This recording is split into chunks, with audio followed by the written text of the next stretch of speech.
अस्सलाम वालेकुम ख़वातीन और हज़रात। आजकल सियासत में तोशा खाना एक कलीदी हैसियत इख्तियार करता जा रहा है। अवाम का शऊरी लेवल मुखालफत करते हुए, बुग़्ज़ रखते हुए कहीं ना कहीं बुलंद होता जा रहा है।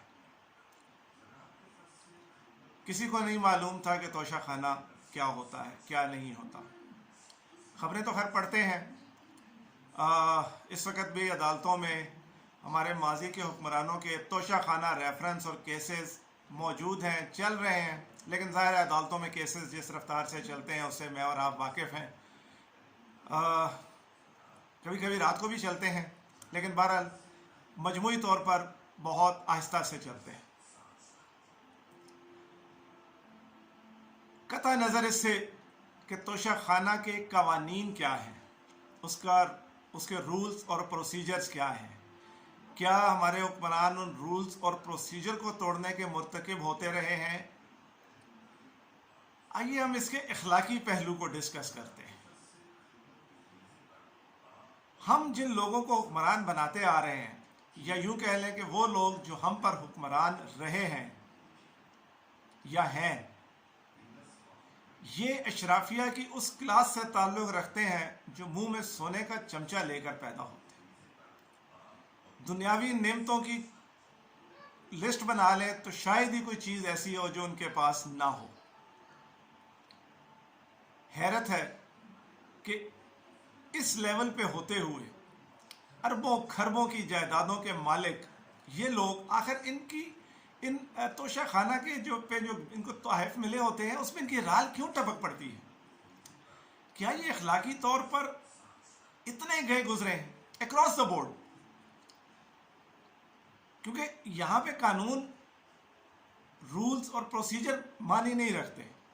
असल चीज़ ये मानी रखती है कि इनकी अखलाकियात कहाँ हैं, चाहे वो जरदारी साहब हों, चाहे नवाज शरीफ, चाहे खान साहब, अक्रॉस द बोर्ड इन सब ने तोशा खाना से तहाइफ लिए, एक नॉमिनल पेमेंट की। मैं नहीं कहता कि उसमें कुछ गलत किया होगा, रूल्स को फॉलो किया गया होगा, रूल्स को फॉलो करके उन्होंने वो चीज़ें ले ली। क्यों ले ली? मेरा सवाल तो इखलाकी है कि क्यों ले ली। और खान साहब एक सवाल एक कदम आगे चल के आपसे है कि आपने फिर मार्केट में बेच भी दी। ठीक है कि एक चीज़ आपने ख़रीद ली, आप मालिक हो गए, लेकिन इस किस्म के तहफ़ तो बंदा इसलिए ख़रीद के अपने पास रखने की कोशिश करता है कि उसको तोहफे से कुछ उनसीयत होगी। अगर आपने बेचना ही था तो इसका मतलब है कि तोहफे से उनसीयत नहीं है, तो फिर आपने ये हरकत की क्यों? अजीबोगरीब हरकत। किसी भी किस्म का कोई भी इखलाकी मेयार कायम कर लें, खान साहब आप एक इखलाकी जुर्म के मुर्तकिब लाजमी हुए हैं। अगर रूल्स और प्रोसीजर और कानून की खिलाफ वर्जी के मुर्तकिब हुए हैं तो हुकूमत की ज़िम्मेदारी है कि आप मुकदमा करें और गिरफ़्तार करें, और इसके ऊपर कोई एतराज़ नहीं होना चाहिए। आप अदालतों को फेस करें। क्यों कि 3.5 साल आपको मिले। अगर आप अदालती सिस्टम में रिफॉर्म्स नहीं ला सके, इंसाफ की फराहमी के मामलात में रिफॉर्म्स नहीं ला सके, तो आप और आपकी कैबिनेट डिज़र्व करते हैं कि आप वो इन्हीं कवानीन के तहत इसी सिस्टम की जलालतों को भुगतें। जब तक आप अशराफिया के नुमाइंदे ये जलालतें नहीं भुगतेंगे, आप लोग कभी अवाम का नहीं सोचेंगे। तोशा खाना रेफरेंस में से क्या निकलता है क्या नहीं, ये फैसला तो अदालतें करेंगी। अगर ये केस अदालतों में गया और अगर ये बहुत प्रायोरिटी पे ना हुआ और पिछले केस वहीं लटके रह गए बाकी कुछ केसेस की तरह, तो मैं कुछ कह नहीं सकता।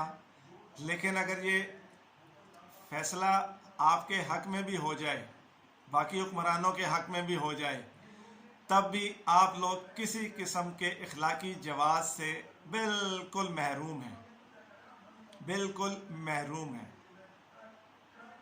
ख़वातीन व हज़रात, आप भी इस पर सोचिएगा ज़रूर, अपनी आवाज़ उठाएं, ब्लाइंड फेथ से बाहर निकलें।